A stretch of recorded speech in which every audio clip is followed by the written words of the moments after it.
Nothing ever happened here. That's how people described this town.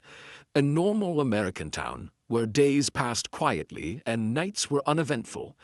A place where routines mattered more than surprises, and where the biggest concern was usually the weather or the next town meeting. For years, this town believed it was ordinary in every possible way. Until one night changed everything. Welcome to Dark Town Archives, where we uncover the stories hidden beneath ordinary places. Stories that begin quietly, but never stay that way. This town wasn't famous. It didn't attract visitors. It didn't make headlines. It existed comfortably outside the spotlight, resting in the belief that serious crime belonged somewhere else. Big cities, dangerous neighborhoods. Not here, not in a place like this. People trusted their surroundings. Doors were locked out of habit, not fear. Neighbors recognized each other's routines. Familiar cars parked in familiar driveways. There was comfort in predictability, and predictability became a shield. But comfort has a weakness. The night everything changed didn't begin with panic or chaos. There were no alarms, no urgent calls that echoed through the streets. At first, it seemed like just another quiet evening. Lights turned off one by one. Streets emptied. The town settled into silence the way it always had. And then, something happened. Something that would later feel impossible to ignore, but at the time, didn't feel urgent enough to stop the town from sleeping peacefully. What makes this story unsettling isn't just what occurred that night. It's how quickly normalcy returned afterward. How easily the town convinced itself that whatever had happened was already explained, already handled, already behind them. Because when people believe their town is normal, they don't look for danger. They look for reassurance. Authorities responded calmly. The explanation they offered was simple, controlled, and free of alarm. It gave people exactly what they wanted: permission to move on. And most did. They trusted the explanation because trust was built into this place. Questioning felt unnecessary, almost disruptive. Days passed, then weeks. The night became a topic people mentioned briefly, then avoided. Conversation shifted. Life resumed its familiar rhythm. And slowly, the event was absorbed into the town's background. Not erased, but minimized. But beneath that calm surface, something felt off. Not enough to cause fear, just enough to cause discomfort. A detail here, a moment there. Small things that didn't fit perfectly, but not badly enough to demand attention. And in a town that valued peace, discomfort was easier to ignore than curiosity.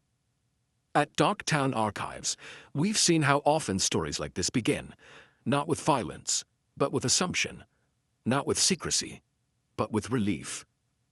Relief that nothing worse happened, relief that life can continue unchanged. That relief would become dangerous.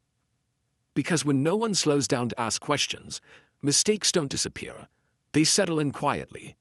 They become part of the story, protected by routine and time. This town believed it was normal because it had always been normal, and that belief shaped how people responded to what happened next. Instead of asking, what changed? They asked, how do we go back to normal?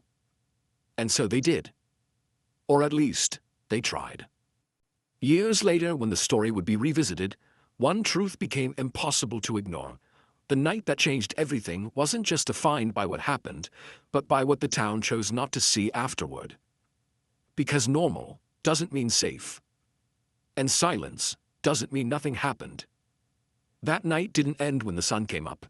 It stayed with the town, quietly reshaping it, long after everyone believed the danger had passed. By the morning after that night, the town was already trying to return to normal. The streets looked the same, the buildings stood quietly in place. From the outside, nothing appeared different. And that was exactly what people wanted to believe, that whatever had happened was temporary, contained, and already under control. Authorities spoke early. Their tone was calm, measured, and reassuring. There was no sense of urgency in their words, no hint that the town should be concerned.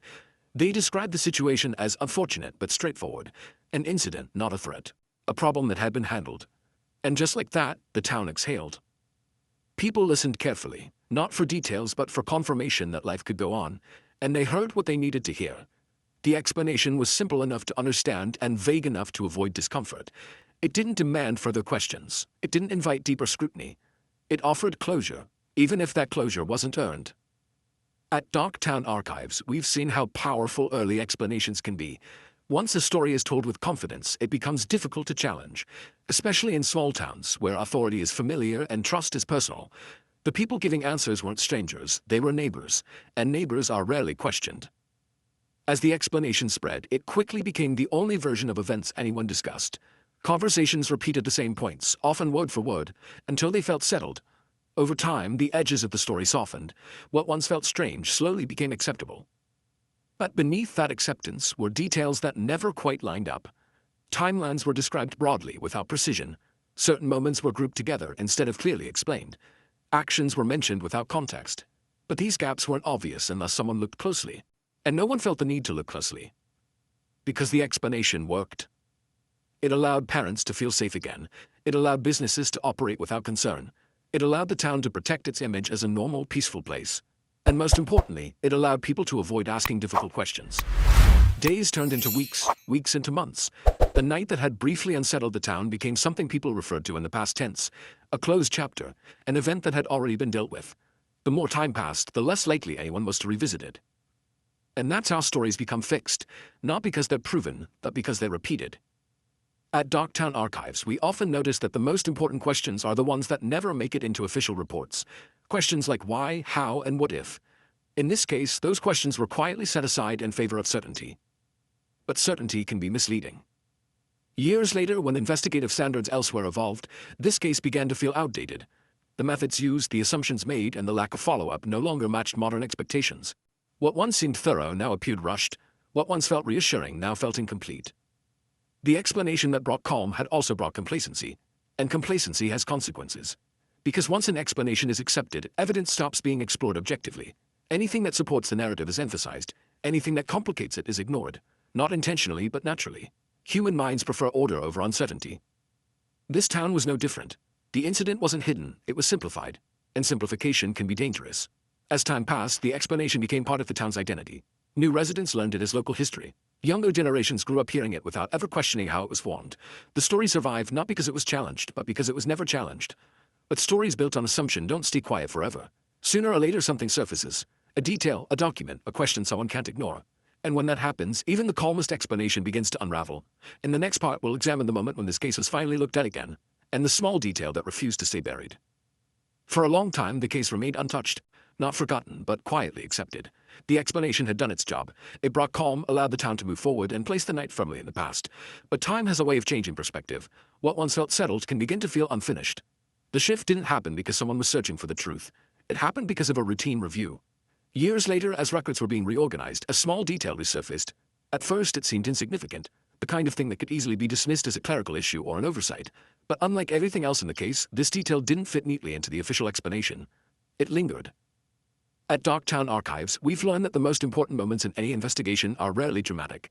They're quiet, subtle, often overlooked. This was one of those moments. When the timeline was examined more closely, inconsistencies appeared. Not major contradictions, just small gaps. Minutes that weren't clearly accounted for. Actions that were mentioned but never fully explained. The kind of gaps that don't prove anything on their own but begin to feel uncomfortable when placed side by side. The more the records were reviewed, the clearer it became that follow-up had been limited. Witness statements were taken once and then left untouched. Clarifications that should have been routine were never requested. Certain assumptions were made early and never revisited. And once assumptions take hold, they tend to shape everything that follows. One particular record stood out. It wasn't alarming at first glance. In fact, it blended in with the rest of the file. But when compared against other documents, it raised questions that couldn't be ignored. The timing didn't align, the sequence felt forced, and the explanation that once felt reassuring now felt incomplete. Why hadn't this been questioned? The answer wasn't corruption or deliberate cover-up.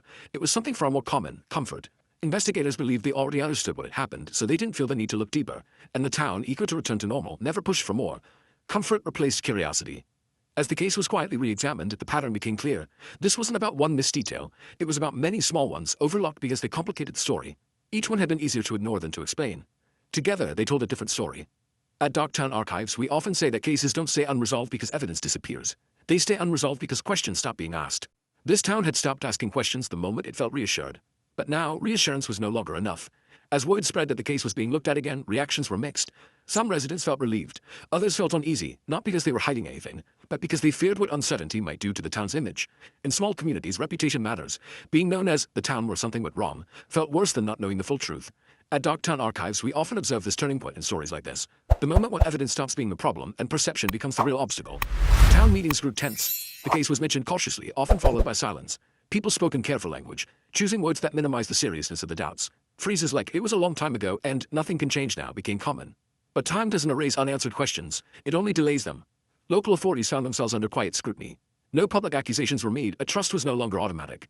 Decisions that once seemed routine were now being re-examined. Procedures that had never been questioned were suddenly under the microscope. And still, resistance remained. Some residents argued that reopening the case would only cause pain.